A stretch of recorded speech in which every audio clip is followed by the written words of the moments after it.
fibroids is very common in women, and one of the commonest procedures that we do in our practice here is actually for fibroids. So it's a non-cancerous growth. If you can see here, when the uterus is abnormal because of fibroids, it will be lumpy, as you can see in this diagram, right? It's not cancerous. It's made up of the overgrowth of the fibrous and the muscle tissue within the uterus, and therefore making the uterus looking abnormal, bulging like this. Yeah, it can be one or it can be multiple. It's not cancerous, like I said, less than 1% become that, but you must not take it lightly. Yeah, if you have a fibroid until your old age. Uterine fibroid can be symptomatic and it can also be asymptomatic. It depends on the position. So if it's a subserosal fibroid, it can be protruding outwards, so it can cause some pressure symptoms. If it's in the wall of the uterus or inside the cavity of the uterus, patient can have heavy menstrual bleeding or painful menstruation. Sometimes if it's very big, it can also cause some pressure symptoms, and sometimes patient can also have like back pain or urinary symptoms. So why does it happen? We don't know. Basically, we really don't know one particular cause, but we know that it's related to estrogen. There are many types of fibroids depending on where it grows. So if you can look here, if the fibroid is growing on the surface, from the surface only and bulging like that, we call it a subserous. Then you have the intramural fibroid, which is growing within the muscles, distending the muscle layer. And this is the most common type also. Yeah? It can be one or two or more. Then the third type is when the fibroid grows into the cavity, growing inwards into the cavity. So even if it is small, it can cause big problems with your menstruation. It's actually quite common to have fibroid in pregnancy, especially in women with age of 30 to 50 years old. And women that is overweight or probably never had kids before have higher risk of developing fibroid. So don't be too alarmed when you are told that you're having this fibroid. So what are the types of treatment? Well, not everybody needs to be treated. Sometimes if the fibroid is small, we can afford to monitor. The fibroid is small and the lady is about to reach her age of menopause, we can also monitor and not necessarily do some treatment. And treatment can also be something simple like just attending to the symptoms, how to reduce menses with some oral medication, which is usually heavy, or how to give some painkillers because it's also painful during when they have some fibroids.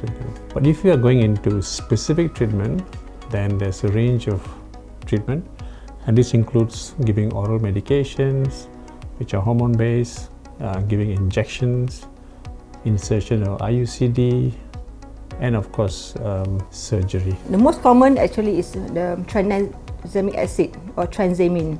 Currently we use that quite often. All you do is take tablets quite regularly for about a few days until the bleeding stops. Yeah? Very useful in many instances to reduce your blood loss. And antiprostaglandin is also another one, like even Constan, mefenamic acid is useful for the early problems with heavy blood loss. And because fibroid is growing aggressively if you have a lot of estrogen, so we counter that with progestogens.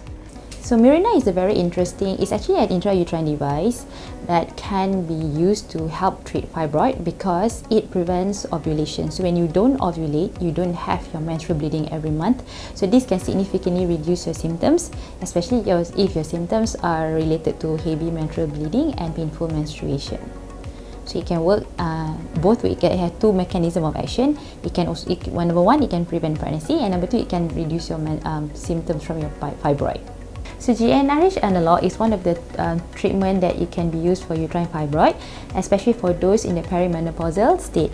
It can tip you into menopause, inducing a pseudomenopausal state, causing you to stop ovulating and to stop having periods. So when you don't have periods, you don't have pain and you don't have heavy bleeding.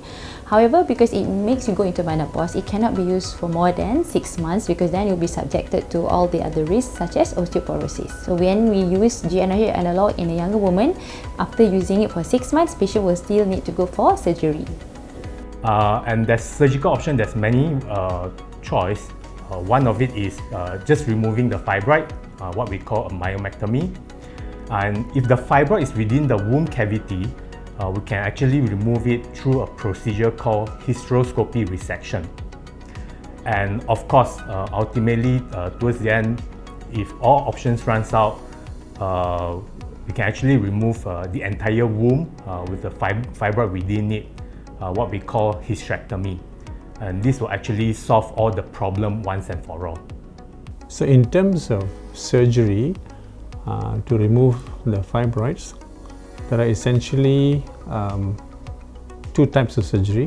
One is what we call the routine or open surgery, where incision is made in the lady's abdomen to remove the fibroids, or what is more commonly done now is laparoscopic surgery, also popularly known as keyhole surgery.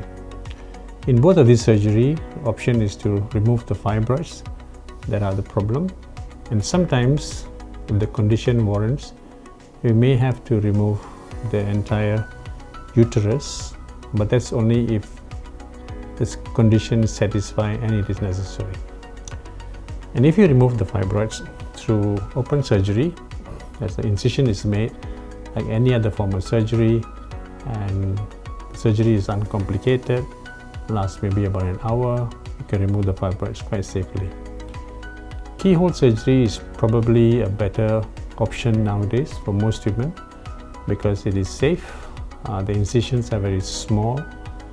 They're only about half to 1 centimeter in size, so the recovery is faster. Hospital stay is shorter. Even their pain and discomfort is much less. So the women are able to get back to surgery, to their work or their home and lifestyle as fast as maybe even 2 weeks post this sort of major surgery from laparoscopy. In Damansara, for example, we use 3D laparoscopy. That gives us even better visualization of the surgical field, and which provides a faster and safer option for the patients during surgery.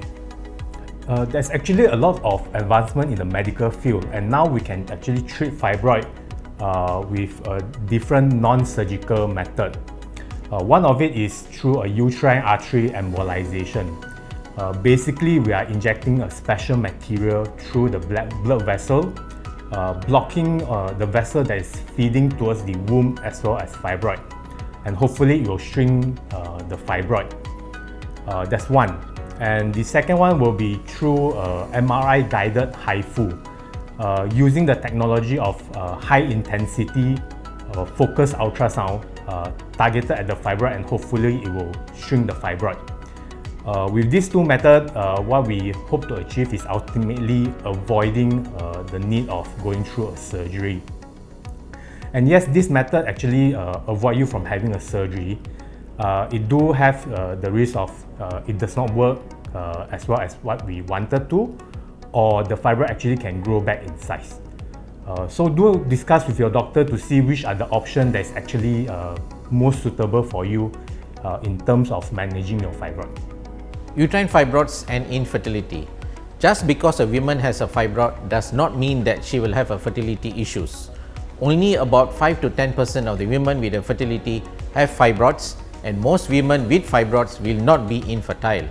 However, in some cases, fibroid can contribute to fertility problem depending on the size and the location. Uterine fibroids and infertility are linked in the following ways. Number 1, fibroids can block the fallopian tube. Number 2, fibroids can change the shape of the cervix. This can decrease the number of the sperm that make into the uterus. Number 3, the size or the thickness of the uterine lining may be affected by the fibroids. Number 4, if the fibroid changed the shape of the uterus, it can interfere with the movement of the sperm or the implantation of the embryo. After a myomectomy, either laparoscopically or laparotomy, the pregnancy rate has been reported to be 40 to 60% after a year or 2 years later.